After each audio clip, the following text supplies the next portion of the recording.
Welcome to USTC360. I'm Neil Socante, and today I'm reporting to you from Paris, France. And I'm in this beautiful restaurant here with Deborah to talk about veganism and vegetarianism in France, and also organic agriculture, which is a movement that has spread out a lot in these past years in France. So welcome, Deborah. I should say thank you so much for having us here. Thank you for coming. How did you come to veganism? How did you come to opening a restaurant that is vegan? When I was a child, became very sensitive to the fact that animals have an interest in their own life, and I didn't want to interfere in what another being could experience.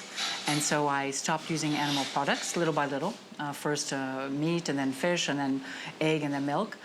My feeling is that animals really have their own lives to live, and I have my own life to live, and so we should mutually live peacefully together. So that was how I became a vegan. It was quite simple, quite logical. And I got very into organic agriculture because I wanted my children to have food that was healthy, not tainted with things that were not good for us. I also wanted for the families of farmers to not have to use pesticides, which render them ill, which make their children ill. So I thought, if I don't want them for my children, I don't want other children exposed. And how did you finally organize the Paris Vegan Day, the first day in Paris for vegans? When I moved back to Paris in 2009, two of my children had just graduated from college, and all together we said, nothing much is going on here in Paris, let's do something. And so we opened up a cooking school, a vegan cooking school with a B&B. It was the world's first urban vegan B&B, so it was fun. It was exciting. We had dinners all the time, and people kept calling, wanting to come and have dinner, and at a small B&B, we couldn't, so we finally said, let's open a restaurant. World Vegan Day was coming up, which is November 1st, and I said, let's do a vegan festival.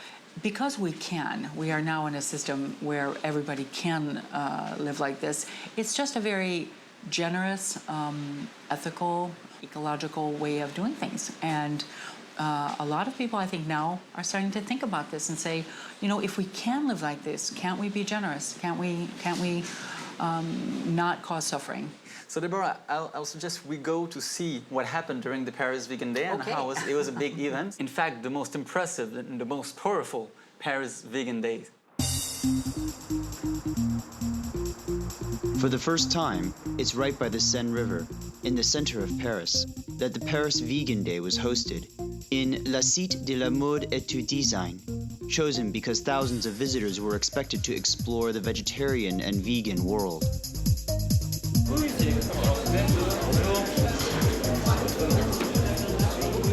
Est-ce que vous connaissez déjà les produits? You can eat vegan without being organic. Du tofu en bio, en particulier. And you can eat organic without being vegan. How to make something healthy, fast, and tasty. Très bon. Méditerranée, exotique, le tofu permettre d'avoir un spectre très très grand de variétés.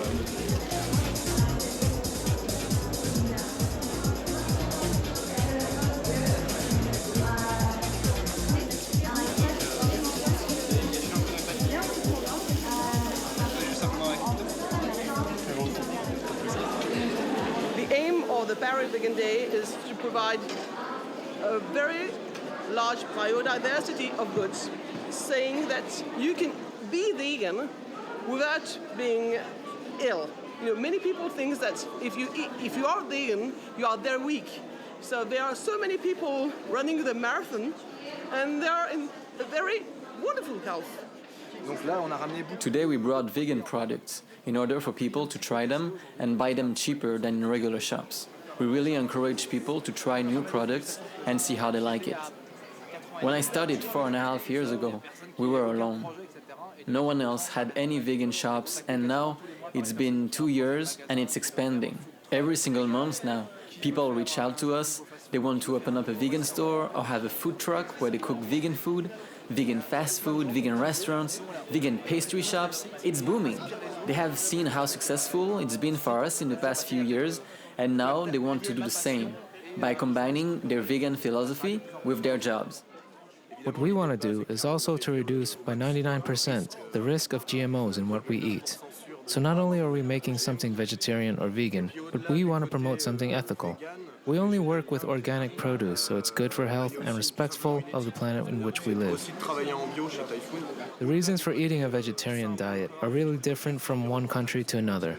Here in France, yes, we want to eat organic because it's healthy, but we want to eat something because it's good, because we enjoy it. When in places like Germany, for example, it's more for environmental reasons rather than so much about the taste. We have to do both, protect nature and make something good. The Paris Vegan Day reunites vegans, vegetarians, environmentalists, animal rights activists, and this year, for the first time, the Paris CIG chapter's members, also part of the vegetarian movement going on in Paris. It was very surprising for us that in France there was not a lot going on about vegetarianism. Now there is this big event in which we want to participate with CIG here. So next year we will be back not only as spectators but with a stand where we'll introduce CIG's philosophy. Along with the Paris CIG volunteers, thousands of people came to the event. Many were not vegetarian or vegan, but willing to discover that the spirit goes above and beyond food, even in some strange kind of art. This is not a job, it's more of a passion. I'm a sculptor on fruits and vegetables. I have been doing this for about 10 years, so I sculpt watermelon, pumpkins, melons, and other fruits and vegetables. I'm not a vegan myself, even if I totally agree with the principles, but today here, we all share the same love for the vegetable world. And I'm in love with vegetable myself, so it's perfect for me to share with people and to show people that besides what you have on your plate, the decoration is really important. And if you have a good table decoration, you are likely to enjoy the food even more. So that's why I'm here today. We met with Kristen, a young American lady who came to bring back a forgotten kind of cabbage in France. I moved to France in August 2011 for my husband's job. He's European, so we were coming to spend some time on his side of the pond for a while. I was born in Pittsburgh, and I spent 5 years in New York working in advertising. And when we got to France, I didn't speak any French. I do now, at least I'm trying. And because of that, I couldn't find a job, and I also couldn't find kale. So I did a lot of research and asked a lot of people, French and expats, and I thought that I would start a project that basically was trying to reintroduce this forgotten vegetable back into France. It just started with, very simply, with just a website and trying to create a community of people that would be interested in the vegetable just through social media. And then I also work with local French farmers and restaurants in Paris to grow and then use the vegetable. And then I also do events like Paris Vegan Day or things with other organizations for tastings to get people to experience the vegetable. A few weeks ago, the New York Times did do an article about the project and about just the whole journey that it's been from, a year ago there were 0 markets that sold kale, and today in France you can find kale, as of today, in 22 places. The French reaction has been mostly positive, actually. People are becoming more aware of what they put into their bodies and what they eat and how they're even treating the earth and living their life to be more respectful of the planet we live on. Everything's connected, and our lives, it's a holistic experience. And so in France, I think definitely the whole idea of the green movement is growing.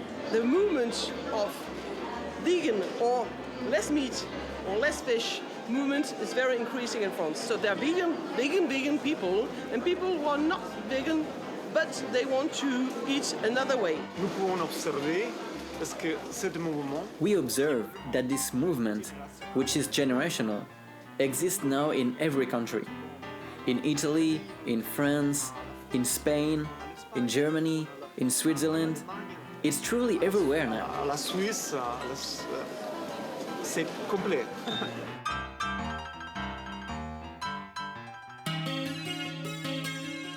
So Deborah, we saw how many people came and new initiatives at the Paris Vegan Day, It's part of that movement, but that movement also is turning to a really good kind of cuisine, a really good kind of how to cook food with good produce and do something really good, but still vegan or vegetarian. Absolutely.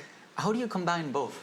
Well, actually, I did an experiment a couple of years ago during another Paris Vegan Day festival.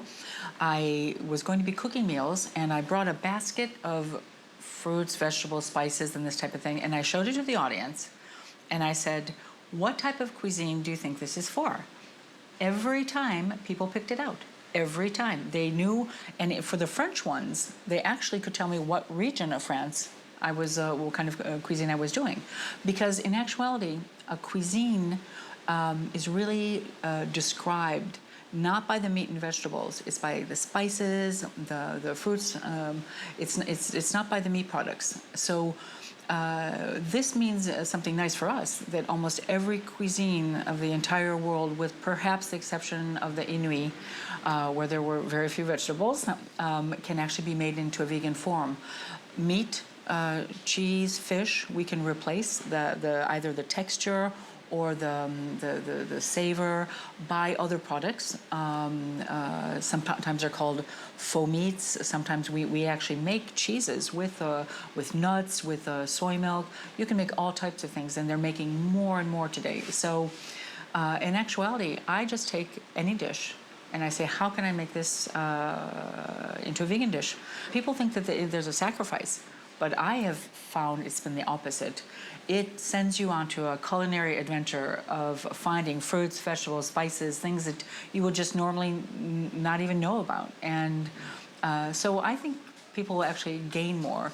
And life is an adventure, and the culinary part is a good part of it. So Jean Montagal, who is one of the first grand chefs of vegetarian cuisine and organic produce. Yes, absolutely. He's a wonderful man. He has courageously supported the beginning, I'd say, of organic agriculture in France, several decades ago, and was like the pioneer for vegetarian cooking on a higher level. So he's been sort of a big figure and a fabulous cook. I was able to get a sample of it recently. It was wonderful. So let's go meet him. Okay. Let's go meet Jean Montagal, one of the first chefs of vegetarian cuisine in France.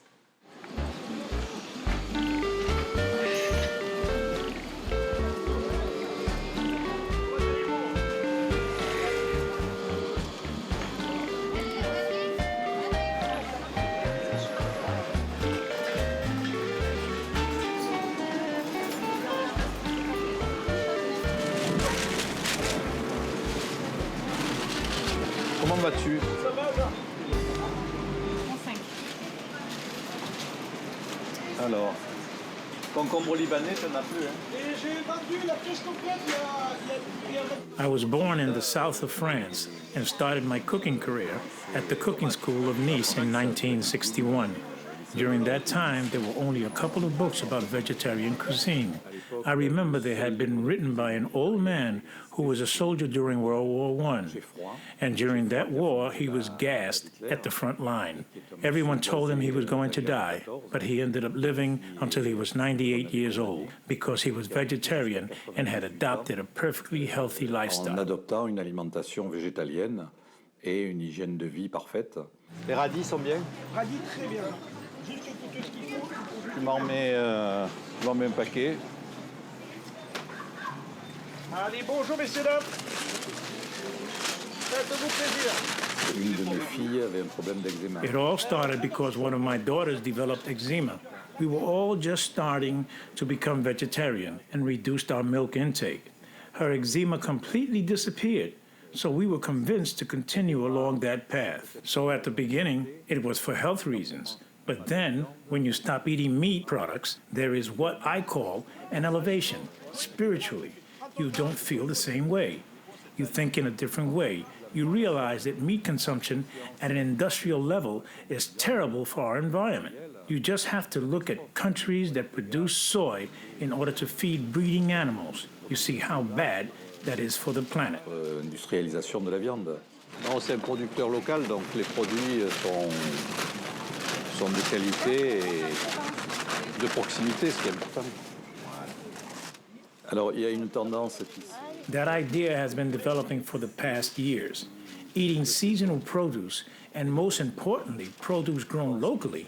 Not only globally do we need to reduce our meat consumption, but we need to eat seasonal fruits and vegetables produced locally, because for the environment, if we keep eating beans that come from far away in Africa or strawberries that come from Chile, we will rapidly ruin our planet. When I became a cooking teacher, we still had to talk about how to cook meat in class. So I always started my lessons saying, everything that I am going to tell you, you have to know it. But after, you will have to make a choice of your own. Me, I stopped eating all kinds of meat. J'ai fait le choix de ne pas consommer de viande. Both in his daily life and in his career, Chef Jean Montagnard has the same philosophy, a healthy lifestyle in which the way you eat has to be respectful of the environment we live in. For over 25 years, he has been teaching vegetarian cuisine in France and in many other countries. He was the first chef to open 3 vegetarian restaurants in France, at a time when vegetarianism was not as popular as it is today. When I opened my first restaurant in Menton, in the south of France in 1978, people thought we were some kind of hippies. It was completely marginalized. Très marginal. But today, Jean Montagnard is invited to cook in one of Paris's most famous restaurants on the Champs-Élysées, the Fouquet's.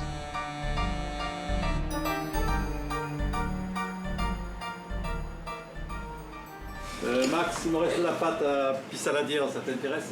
Ça, non. Il suffit d'aller dans ce restaurant et de... Before, if you went to a restaurant in France saying, I would like a vegetarian menu, you would get the ordinary salad, maybe an omelet, or steamed veggies if you were lucky. But to really conceive a vegetarian menu in France, that was really complicated, because before, even the dietitians were saying that everyone should eat at least 100 grams of protein, either fish or meat, at every meal, plus 2 eggs, plus the cheese. So there was a consumption of animal proteins that was completely abnormal.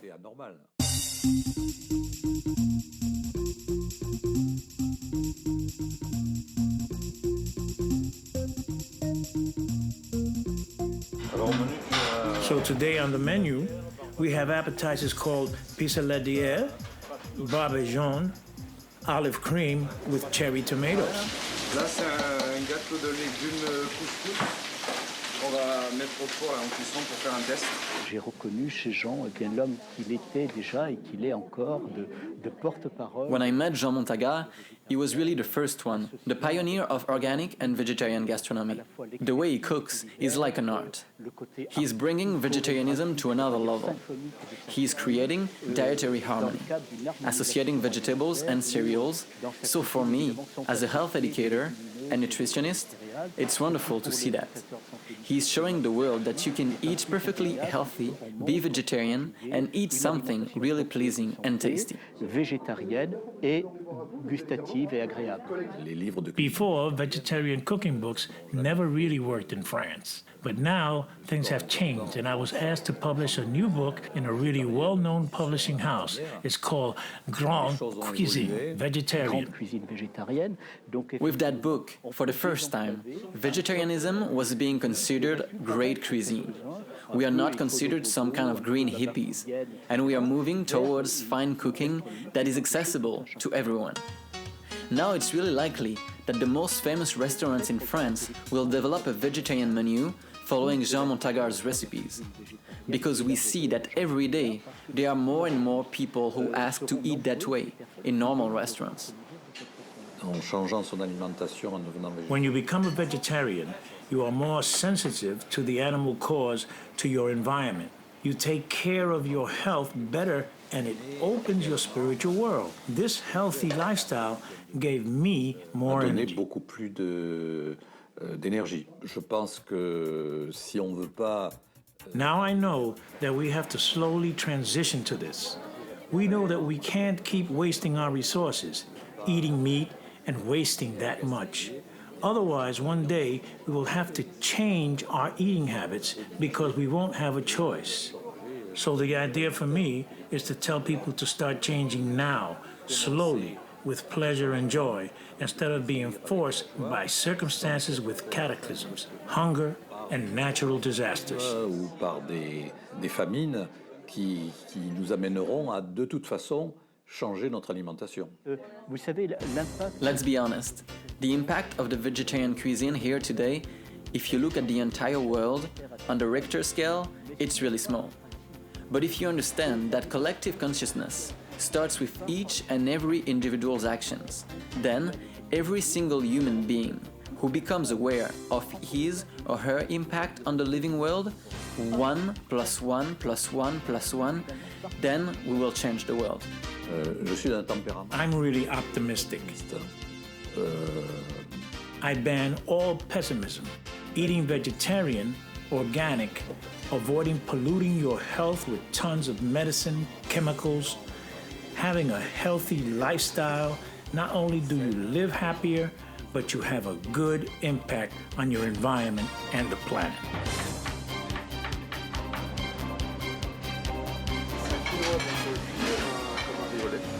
Today, it's quinoa that we cook like a rice pudding, with a corn flour crumble, with stewed figs, served with fresh figs and vanilla ice cream. Everything organic.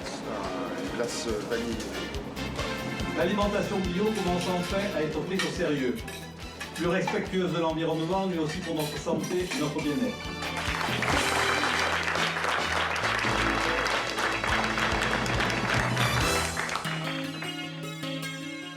So we saw how Jean Montagnard can do both, balance vegetarian cuisine and really good cuisine. Absolutely. And he was at one of the best restaurants in Paris, the Fouquet's, and he's doing that on a daily basis as well.